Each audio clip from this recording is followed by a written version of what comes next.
वीर जवान, इनसे है देश की शान, इनसे है देश की शान। भारत के हैं ये वीर जवान, भारत के हैं ये वीर जवान।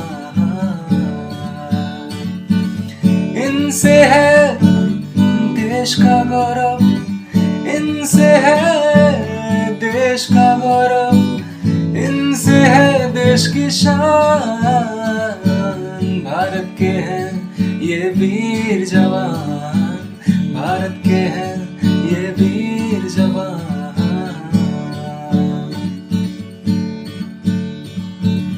आओ मिलकर सुने इन वीरों की कहानी, आओ मिलकर हम सब सुने इन वीरों की कहानी।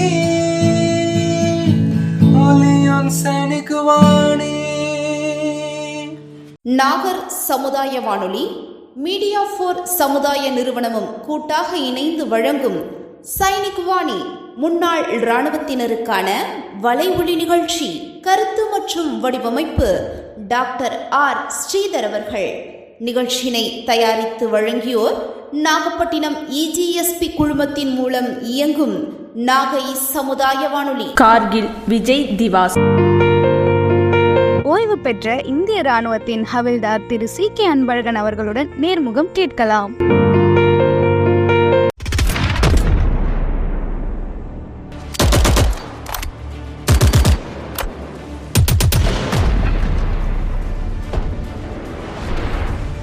வணக்கம் அன்பு நேயர்களே, இது இஜிஎஸ்பி சமுதாய வானொலியின் நம்ம ரேடியோ நாகை ரேடியோ. இன்னைக்கு கார்கில் விஜய் திவாஸ், ஒரு இந்தியாவில் ஒரு முக்கியமான நாள் இன்றைய நாள். கார்கில் விஜய் திவாஸ்னா என்ன? கார்கில் போரில் நாம் வெற்றி பெற்ற தினத்தை கொண்டாடுகின்ற அனுசரிக்கின்ற ஒரு சிறப்பான நாள். இந்த நன்னாளில் நம்மளுடைய இராணுவத்தில் தன்னுடைய இன்னுரையும் மதிக்காமல் மிக சிறப்பாக பணியாற்றி சேவையாற்றி இந்த நாட்டின் வெற்றிக்கு பாடுபட்ட ராணுவ வீரர்களை நம்ம இன்னைக்கு சந்திக்க போறோம். அந்த வகையில ஐயா அவர்களை நம்ம முதல்ல சந்திக்கிறோம். சார், உங்களை பற்றிய சிறிய அறிமுகம். வணக்கம், என்னுடைய பேர் சி.கே. அன்பழகன். நான் இந்திய ராணுவத்தில் 20 ஆண்டுகள்லாம் பணிபுரிஞ்சு இப்போ ஓய்வு பெற்று வேளாங்கண்ணியில் நான் செட்டில் ஆகிருக்கேன். இங்கே நாகை மாவட்டத்துக்கு நம்ம எக்ஸர்வீஸுடைய அசோசியேஷன் செக்ரட்டரியாகவும் நம்ம மக்களுக்கு தேவையான சேவைகளையும் செஞ்சுக்கிட்டு பணிபுரிஞ்சேன். உங்களுடைய பள்ளி படிப்பு ஆரம்ப காலங்கள்லாம் எங்க இருந்து சார்? என்னுடைய பள்ளி படிப்பு புதுக்கோட்டை மாவட்டம் ஆரந்தான் ஸ்கூலில் தான் படித்தேன். அப்போ எஸ்எஸ்எல்சி தான். அது முடித்தோடனே நான் ஆர்மியில் ஜாயின் பண்ணேன். 77 முடித்தேன். 78 ஜாயின் பண்ணிட்டேன் ஆர்மியில். கோர்ஸ் ஆப்ஷனில் நான் ஜாயின் பண்ணிட்டேன். எப்படி உங்களுக்கு இந்த இதில் இந்த பணியில் செய்கிறதுக்கு ஒரு ஆர்வம் வந்துச்சு? எங்கள் சித்தப்பா ஆர்ட்டிலரியில் ஒர்க் பண்ணியிருந்தார். அதோட இந்த படங்கள்லாம் பார்ப்போம், சினிமா படங்களில் வெற்றி இந்த மாதிரி இராணுவத்தினுடைய ஆக்டிவிட்டீஸ் எல்லாம் பார்ப்போம். அந்தலேருந்து அதை பார்த்தாவே நமக்கு ஒரு உணர்ச்சி பூர்வமாக ஒரு நம்மளும் இது மாதிரி செய்யணும் அப்படின்னு.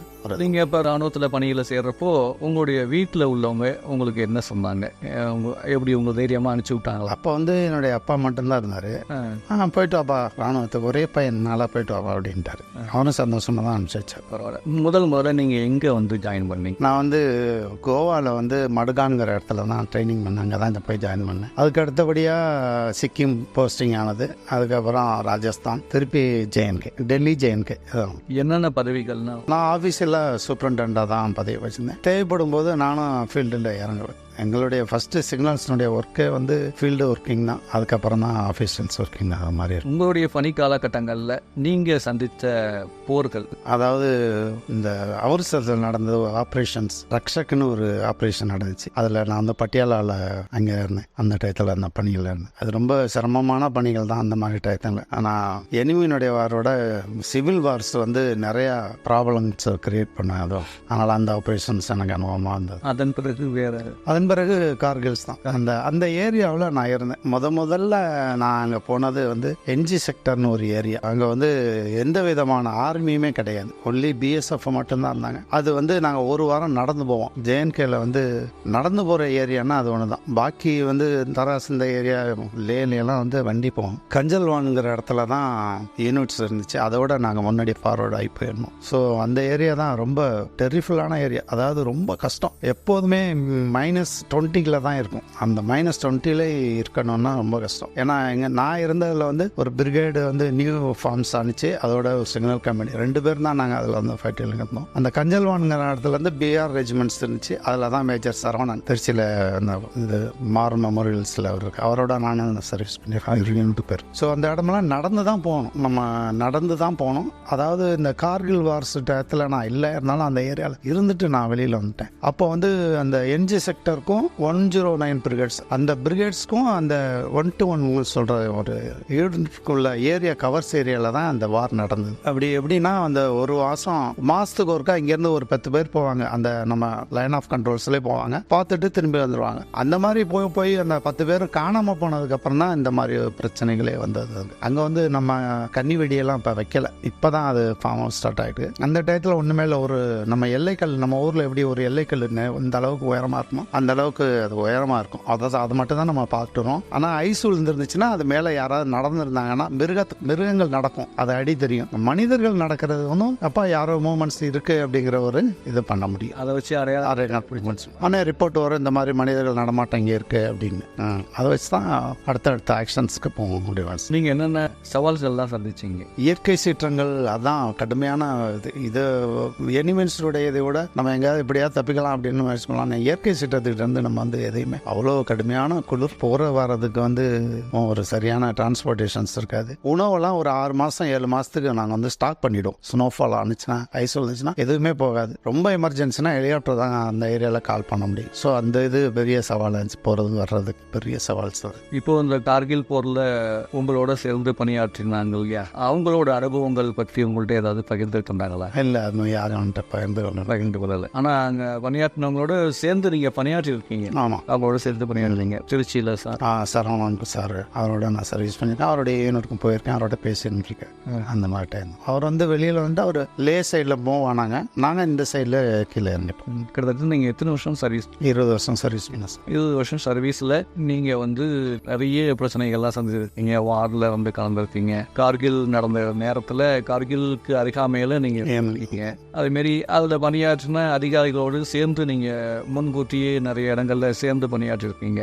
அதுவும் உங்களுக்கு இருக்குது. இப்போது பார்த்தோம்னா கிட்டத்தட்ட ஒரு 2 மாதம் பெரிய வார் இது. 2 மாதம் நம்ம இந்தியாவிலே பெரிய ட்ரூப்ஸ் எதுன்னா நம்ம ஆர்மியில் தான் அதிகமாக வேர்ல்டு லெவலில் நம்ம தான் 2வது இடத்துல இருக்கோம் அப்படின்னு ஒரு பெருமையாக சொல்லிக்கலாம். நம்ம அந்த பெருமையோடு சொல்லிக்கணும். நம்ம அந்தமாரி இடத்துல நீங்கள் இருந்துட்டு இன்றைக்கி வந்திருக்கீங்க, இவ்வளோ சாதனைகள்லாம் புரிஞ்சுட்டு வந்திருக்கீங்க. எதிர்கால இளைஞர்களுக்கு இந்த கார்கில் விஜய் திவாஸில் நீங்கள் என்ன சொல்ல விரும்புகிறீங்க? ஏன்னா நம்மளுடைய இன்றைய சூழ்நிலையை பார்த்தீங்கன்னா நம்ம வந்து ஆர்மிக்கு வாலண்டியர்ஸாக நிறைய, ஆர்மியில் டிஃபென்ஸ்க்கு நிறைய வாலண்டியர்ஸாக போகிறாங்க. அந்த கிரிட்டேரியா அந்த ஃபில்ஃபில்ஸ் ஆக மாட்டேங்குது. நிறைய அதனுடைய ட்ரைனிங்ஸ் வேண்டிய இருக்குது, எஜுகேஷன்ஸ் வேண்டிய இருக்குது. அதோட எல்லாமே டிமோரலைஸ் ஆகிறேன்னா அந்த அக்னி பார்த்து 4 வருஷம் சர்வீஸ், அதுக்கப்புறம் அதனால இப்போ கண்டினியூஸ் கவர்மெண்ட் அதை கண்டினியூ பண்ணுற மாதிரி ஐடியா பண்ணிட்டு இருக்காங்க. ஸோ அது ஆயிடுச்சுன்னா இளைஞர்கள் நிறைய சேர்றதுக்கு வாய்ப்பு இருக்குது. நாட்டுக்காக அர்ப்பணிப்புக்கூடிய ஒரு இதுவும் அவங்களுக்கு வாய்ப்புகள் கிடைக்கும். இந்த கார்கில் விஜய் திவாஸ் இந்த நன்னாளில் அந்த கார்கில் போரில் பணியாற்றிய நம்மளுடைய வீரர்களுக்கு நீங்கள் என்ன சொல்ல விரும்புகிறீங்க? வீர வணக்கம் தான். இன்னும் பணியாற்றி கொண்டிருக்கிற நம்மளுடைய சக நண்பர்களுக்கும் உங்களுடைய கருத்து? கண்டிப்பாக அவங்களுடைய அந்த தேசபக்தோட இன்னும் அவங்க ஒர்க் பண்ணணும், இந்த நாட்டுக்கு பணியாற்றணும். ஓகே சார், மிக்க நன்றி. இது வரைக்கும் மிக அழகாக தன்னுடைய பணி அனுபவத்தை நம்மோடு பகிர்ந்து கொண்டிருக்கீங்க. மிக்க நன்றி சார். ஓகே, நன்றி, தேங்க்யூ, ஜெய்ஹிந்த். ஓய்வு பெற்ற இந்திய ராணுவத்தின் ஹவில்தார் திரு சி கே அன்பழகன் அவர்களுடன் நேர்முகம் கேட்டீர்கள்.